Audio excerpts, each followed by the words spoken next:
question is about the vouchers. It asks point blank, do you support the vouchers? And so, if so, how much aid as a percentage of the total state school aid is appropriate amount to spend on the voucher schools and charter schools?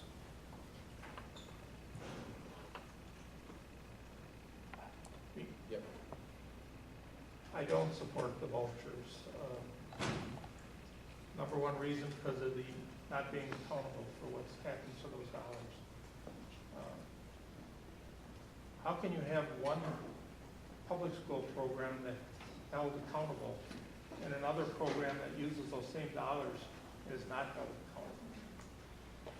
Plays by a different set of rules, plays by different testing scores, and yet we trust them with our children.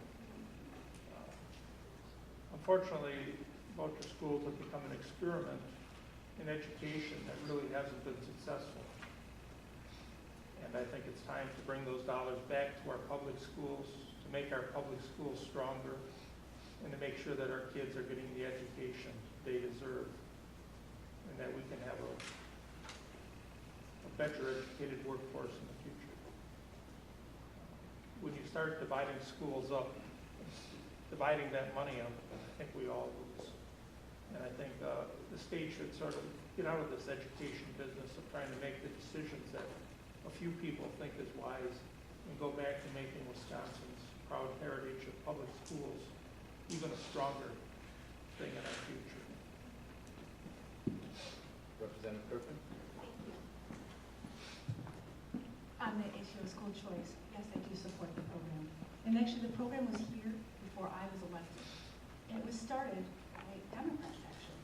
Annette Polly Williams was the #1 supporter of school choice. And there are African-American legislators from Milwaukee who support school choice. Right now, there are about 22,000 students in MPS that are in the school choice program. We've saved money by those children going to a school choice school, about $4,000 per child, because it costs just over $10,000 in MPS. To send them to school choice is about $6,100. That's one of the big differences. It's not coming off the local property tax fund. I think it's important. Private schools, do you ever talk to a parent of a student who sends their child to a private school? Why do they send their child to that private school? Probably for the same reasons that I send my child to a public school. But it's a choice. It's a choice. And in Milwaukee County, only a third of the students are graduating. That's shameful. That's shameful. And so parents want choices. And this is giving them an opportunity to actually choose a different type, or a different path for their students.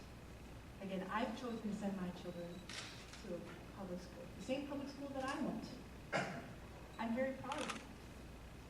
But there are some people in school districts that maybe they don't want their child to go to that school, or maybe their child has special needs and they need to put them in a different type of setting. There are many reasons that people choose to send their children to other school districts. And I'll tell you, when those kids come to Madison to lobby, their faces are the same faces that you see here. And they want that opportunity to they want to have that opportunity. I believe that people would send their children to a private school if it didn't meet the standards that they would want.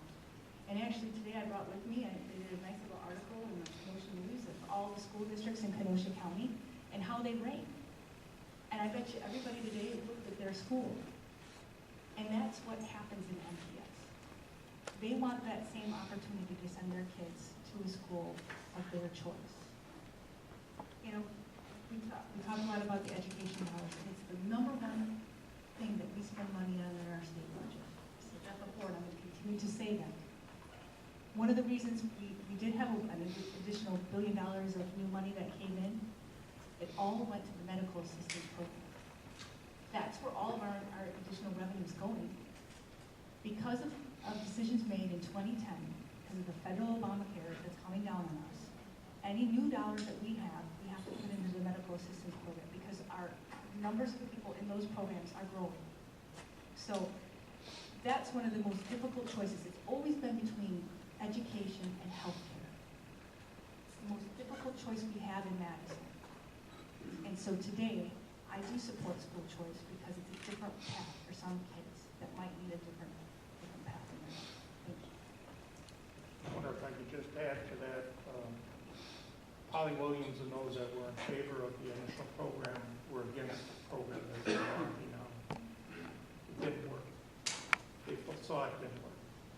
And when you shift our tax dollars to Milwaukee, that deficit has to be made up by the reserves of our school districts and by the taxpayers of our school districts so that we can fund our schools to do what they need to do to educate our children.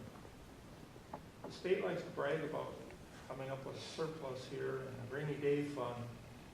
Well, our schools are used to have rainy day funds and surpluses.